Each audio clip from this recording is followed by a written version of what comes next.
Ya, Assalamualaikum warahmatullahi wabarakatuh. Hai semua.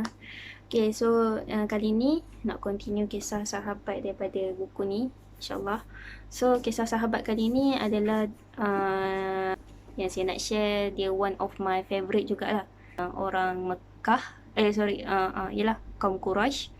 Orang Mekah, golongan muhajirin, dan di antara yang terawal lah menerima Islam tu. So, julukan nama yang diberi dalam buku ni adalah Guru Besar dalam Pengorbanan. Okay. So, kenapa dia diberikan gelaran ini? Kalau kita dengar kisah dia, memang saya rasa macam sangat dahsyat lah. Sebab disebabkan kisah dia ni lah, saya tak boleh nak makan satu makanan tu. Nama dia adalah Khabbab bin Arad. Okay, Khabbab bin Arad ni adalah antara yang terawal lah yang masuk Islam di Mekah. Khabbab ni dia buat pedang. Dia buat pedang, dia buat besi. So dia sangat mahir lah membuat pembuatan benda-benda pedang, semua benda tu, besi tu. So orang Quraisy biasa order dengan dia. Nak order pedang, order lah dengan si Khabbab ni. Dan Khabbab ni adalah workaholic. Dia tak pernah tinggal rumah dia tak pernah tinggal pekerjaan dia.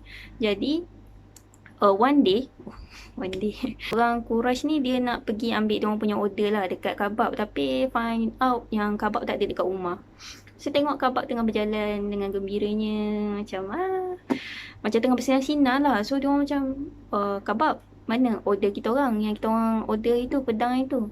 So dia macam, dia tak menjawab soalan orang dia tak menjawab soalan si pembeli tu, tapi dia macam, dia menyatakan bahawa perasaan dia bersinar-sinar. Dia menyatakan bahawa dia tengah macam, tahu tak orang yang fall in love, dia rasa macam dia awang-awangan macam tu. So lepas tu Khabbab pun menceritakan lah bahawa yang macam dia dah masuk Islam. So exactly dia punya dialog tu saya tak tahulah, saya tak ni lah, tapi nak kata ceritanya macam tu.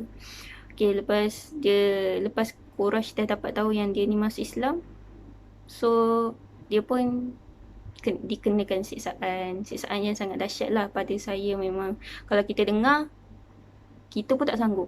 Sebab benda ni pun macam ada je kes-kes dan berita-berita yang kita pernah dengar sebelum ni.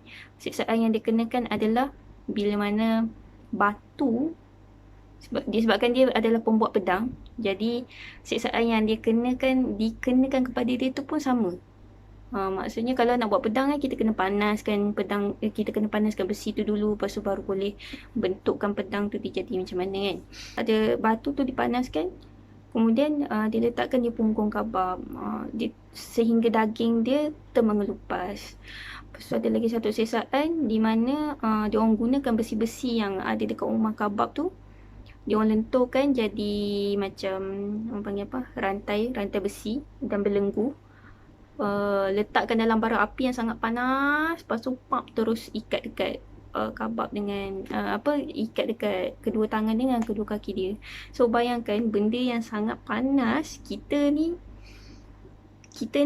terkena lilin sikit, terkena minyak panas sikit pun kita dah rasa macam kita. Tapi Khabbab dia punya ni saya tak tahu lah, sebab dia punya siksaan yang dia kena tu, dia punya panas itu sampaikan lemak dia nampak mencair tau. Kalau ada lagi satu buku, Rahim Maktum, dia memang menceritakan bahawa lemak-lemak Khabbab ni nampak mencair, macam kau tahu tengah macam BBQ ke, ataupun you tengok macam yang kebab punya pusing tu kan nampak benda-benda lemak-lemak meleleh, yang tu macam itulah.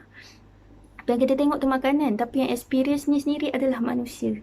Jadi sangat dahsyat lah, sangat dahsyat.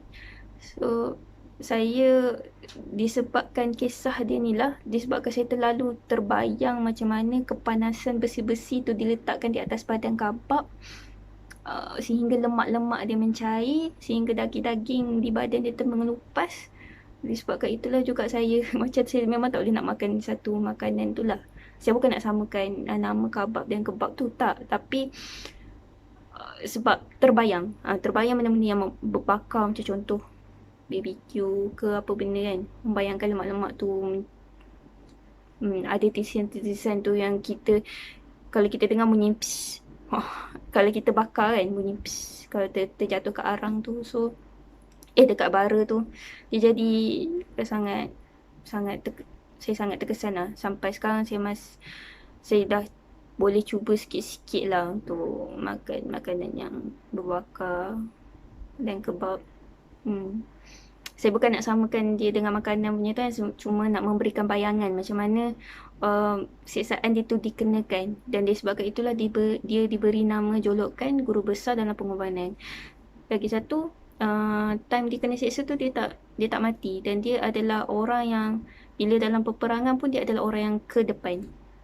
Jadi itulah nak katanya sahabat tu dia punya pengorbanan dia untuk mempertahankan Islam tu macam tu sekali. Kita diuji dengan perasaan, diuji dengan benda-benda yang kecil-kecil, kita rasa macam Allah tak sayang kita, terus kita rasa macam kita rasa down dan lemah lah. Tapi bayangkan si Kabab ni terpaksa menghadapi siksaan yang sangat dahsyat, yang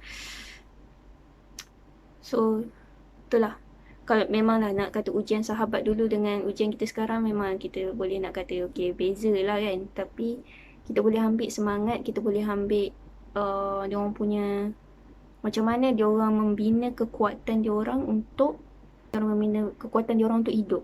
Macam itulah. Sebab apa? Sebab diorang meletakkan Allah. Bila mana diorang yakin bahawa Allah itu akan memberikan pertolongan satu hari nanti. Allah tengah membina kekuatan dalam diri disebabkan ujian tu.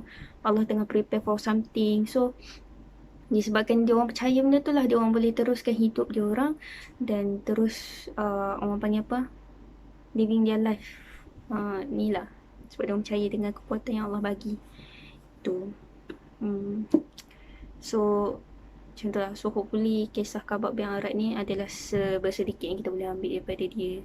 Dia telah banyak berkorban demi kita, dan apalah yang kita korbankan untuk Islam ni kan. Sahabat dekat Mekah, diorang dah hadapi bermacam siksaan yang sangat dahsyat kan. Jadi sebenarnya benda tu lah yang Allah tengah prepare untuk diorang bila diorang pindah kat Madinah nanti. Sebab kat Madinah nanti and so on banyak peperangan kan. So daripada siksaan dekat Mekah tu lah sebenarnya yang membuatkan diorang strong dalam peperangan. Macam tu. So macam tu juga kita. Kenapa Allah memberikan ujian pada kita adalah untuk kita kuat daripada masa hadapan. Supaya kita tahu macam mana nak react, supaya kita tahu macam mana nak respon dengan masalah tu. Okay. So insyaAllah hopefully adalah sedikit yang boleh ambil Okay, itu saja. Next kita tengok kisah sahabat apa pula minggu depan ni nak share. Assalamualaikum.